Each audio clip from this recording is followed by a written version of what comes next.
Bonjour et bienvenue à tous à cette nouvelle leçon qui va parler de problèmes de comptage.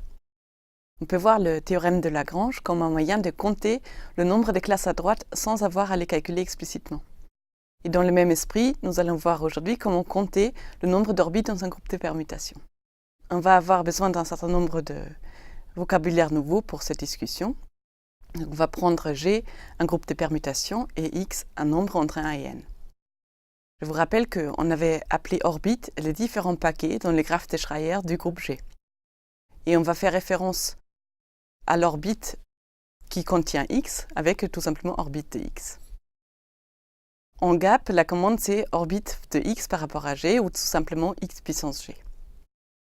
Une deuxième définition est ce qu'on appelle le stabilisateur de x, qui est en fait l'ensemble de toutes les permutations dans g qui envoient x sur lui-même. En GAP, c'est tout simplement stabilisateur de x par rapport à g. Il y a une remarque immédiate à faire qui est si a et b sont des permutations dans le stabilisateur de x, alors leur produit aussi. C'est parce que si je prends x puissance ab, alors on a x puissance a qui vaut x et x puissance b qui vaut de nouveau x. Autrement dit, le stabilisateur de x est en fait un sous-groupe de g. Voyons ce que cela donne pour le groupe du TGV qui était engendré par les deux permutations R et S comme ceci. Là, vous voyez le graphe de Schreier de G et on va calculer l'orbite de 1 qui est tout simplement ce paquet-là du graphe. Il contient les nombres 1, 20, 10 et 11. Cette notion a la particularité que, bien évidemment, elle est égale à l'orbite de 10, de 11 et de 20. En ce qui concerne le stabilisateur de 1, il faut trouver toutes les permutations qui envoient 1 sur lui-même. Autrement dit, on va trouver des chemins dans le graphe qui partent de 1 et qui retournent vers 1. Donc par exemple, je parcours deux flèches noires et puis une flèche bleue, qui me donne la permutation R fois S. Une deuxième façon est de parcourir deux flèches bleues, ce qui correspond à S au carré, qui en fait vaut l'identité. Donc là, on a trouvé deux permutations dans le stabilisateur de 1, à savoir l'identité et R carré S, et je vous laisse vérifier à titre d'exercice qu'il n'y en a pas d'autres.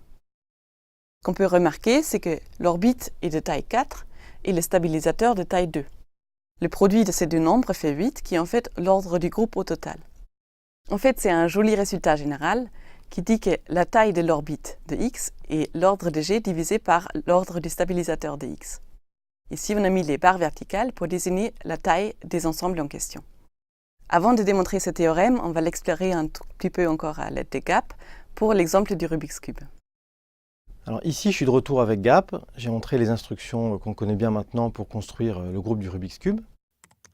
Et puis, je vais tout d'abord redemander à GAP de me donner les orbites de ce groupe-là sur les nombres de 1 à 48. Donc, c'est la commande qu'on a déjà vue, orbits domain. Voilà, on a donc deux orbites. On se rappelle de ça, on avait vu le diagramme de Schreier qui avait deux paquets. Et puis, si je regarde par exemple le nombre 1, il appartient à cette orbite-là, donc il y a aussi 14, 17 et tout. Je peux demander à GAP de me construire son orbite. Donc pour ça, je vais appeler une variable orb. Je vais demander à GAP de mettre dedans l'orbite de 1.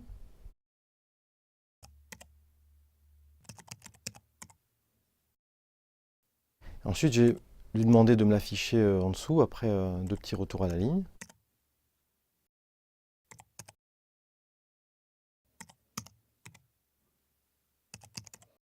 Voilà, sans surprise, l'orbite de 1, c'était la première des deux.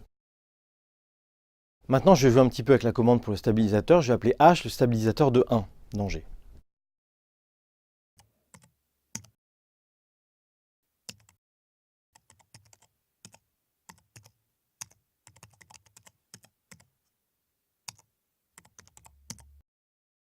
Comme ça.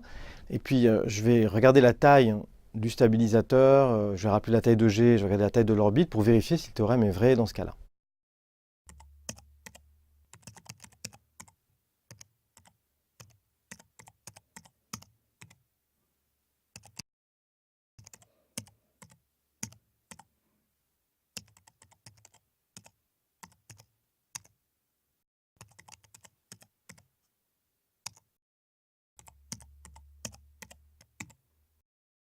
Et voilà, donc GAP a fait tous les calculs. Vous vous rappelez que l'ordre du Rubik's Cube, c'est environ 43 milliards de milliards qui est ici. L'ordre de H, c'est ce nombre-là, qui est très gros aussi. Et puis la taille de l'orbite, c'est 24. Donc il y avait 2 orbites, vous vous rappelez, et 48 nombres, hein, les 48 facettes du Rubik's Cube. Et on voit qu'en fait les deux sont de taille 24, elles sont de même taille. Et pour vérifier le théorème, on va vérifier si le produit des 2 premiers nombres fait le 3e. Donc je demande à Gab de faire la vérification pour moi.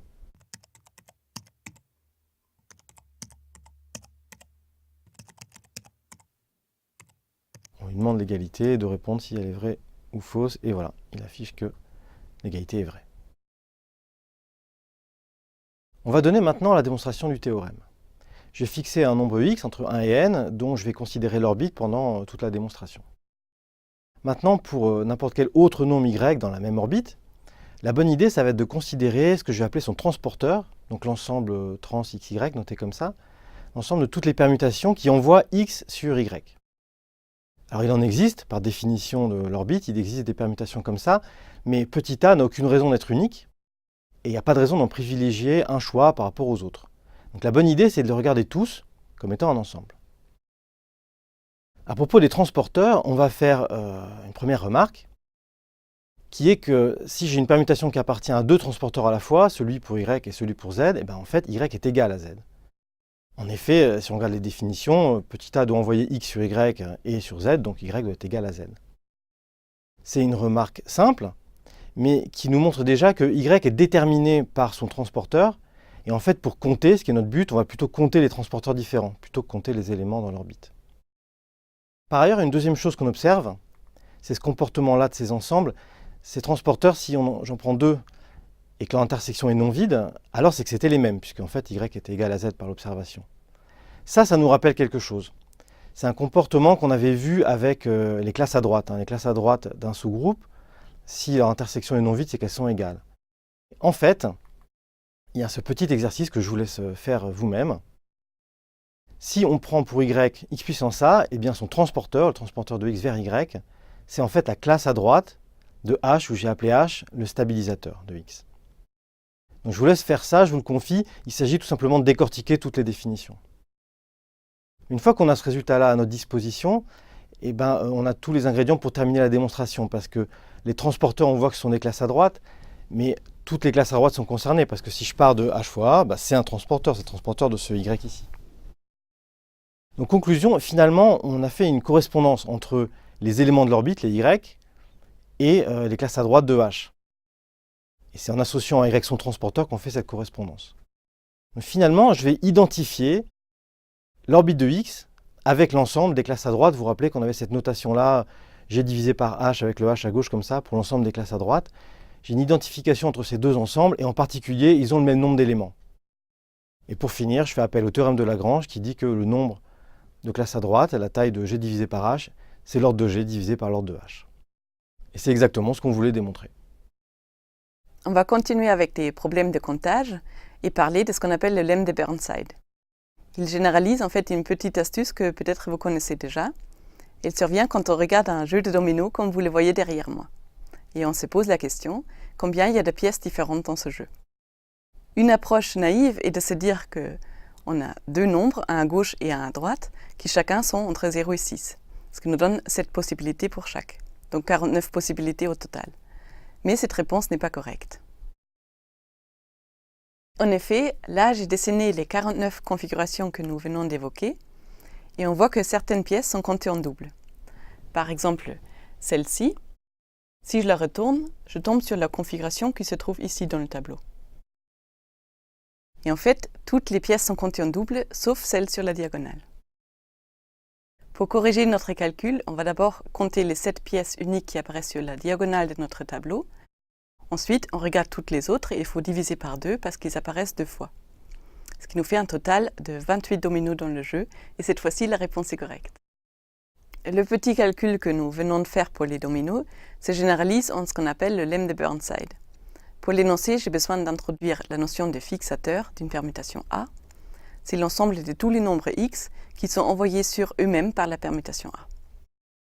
Ensuite, le lemme de Burnside dit que si G est un groupe de permutations, alors le nombre d'orbites de ce groupe est en fait la moyenne des tailles des différents fixateurs. Ce lemme est utile dans un grand nombre d'exercices, et avant de le démontrer, voyons comment il s'applique au problème des dominos. Partons de notre tableau des 49 configurations de tout à l'heure. Si je pars de celle-ci et je la retourne, je tombe sur celle-là, et vice-versa. Si je pars de celle-ci et je la retourne, je tombe sur celle-là, et vice-versa. Et si j'en retourne une sur la diagonale, elle revient sur elle-même. Si je continue et je trace toutes les flèches possibles dans ce tableau, eh bien, je vais arriver au graphe de Schreier d'une certaine permutation, qui sera une permutation sur 49 éléments combinés à 49 configurations ici. Cette permutation, on va l'appeler A, on pourrait la rendre explicite, mais on n'en a pas besoin. Il faut savoir sur A uniquement les choses suivantes. Son carré vaut l'identité. En effet, si vous prenez une configuration et vous la retournez 2 fois de 180 degrés, vous tombez au point de départ. Le groupe cyclique engendré par A est donc d'ordre 2. Il contient précisément les éléments identité et A. On va calculer les fixateurs de ces deux éléments. Le fixateur de A consiste en les 7 configurations sur la diagonale, donc il est de taille 7. Le fixateur de l'identité est évidemment tout le monde, donc il est de taille 49. Et en fait, les dominos vraiment différents correspondent aux différentes orbites de ce groupe G. D'après Burnside, le nombre des dominos est donc la moyenne des fixateurs, c'est-à-dire 28. Dans le problème des dominos, on peut trouver la solution à la main sans faire appel au lemme de Burnside. Dans d'autres situations plus compliquées, ce n'est en général plus possible. Pour finir la leçon, on va maintenant donner une démonstration du lemme de Burnside et on va utiliser une stratégie qui est très classique en combinatoire. Il va s'agir de considérer un ensemble bien choisi et de compter de 2 manières différentes le nombre de ces éléments. Les 2 réponses doivent être égales et c'est comme ça qu'on obtient des formules intéressantes. En l'occurrence, on va regarder l'ensemble E de toutes les paires XA où la permutation A fixe le nombre X. C'est une égalité, celle-ci, x puissance A égale X, qui est arrivée 2 fois dans les 2 définitions jumelles du stabilisateur et du fixateur. Si je veux compter le nombre d'éléments dans E, je peux tout d'abord raisonner avec les permutations A et dire que pour chaque A, eh bien, le nombre de X, tel que la paire XA est dans E, c'est la taille de son fixateur. Donc si je fais la somme, je vois que le nombre d'éléments dans grand E, c'est la somme des tailles des fixateurs. D'un autre côté, pour chaque nombre X, je peux considérer toutes les permutations A telles que la paire XA est dans E. Et ça, c'est exactement le stabilisateur de X. Mais cette fois-ci, on a l'égalité qu'on a vue dans la première partie de la leçon, qui nous dit, quand on la réécrit un tout petit peu, que l'ordre du stabilisateur, c'est en fait l'ordre de G divisé par la taille de l'orbite. En faisant la somme pour tous les nombres X, on voit que le nombre d'éléments dans l'ensemble E, c'est finalement l'ordre de G fois la somme des inverses des tailles des différentes orbites. Ce qui reste à faire, c'est tout simplement de retravailler un petit peu cette dernière expression. Donc je vais commencer par considérer tous les X dans une orbite donnée, oméga. Et si je regarde cette somme, les inverses des tailles des orbites, pour tous ces x-là, l'orbite de x c'est oméga. Donc à chaque fois, le nombre que j'additionne, c'est toujours 1 sur la taille de oméga. Donc c'est une somme de cette forme-là. Et le nombre de termes, c'est aussi le nombre d'éléments de oméga. Donc finalement, cette somme-là fait tout simplement 1. De sorte que quand je fais la somme pour absolument tous les x, je les regroupe en orbites. Et pour chaque orbite, j'ai un 1. Et donc je me retrouve avec 1 plus 1 plus 1 autant de fois qu'il y a d'orbites. Et cette somme fait tout simplement le nombre d'orbites. On peut conclure maintenant. On a la première égalité qui vient du fait qu'on a compté de 2 manières différentes le même ensemble. Donc ces 2 quantités-là doivent être égales. Et la dernière remarque montre que ça, c'est la taille de G fois le nombre d'orbites, et c'est exactement ce qu'on voulait démontrer.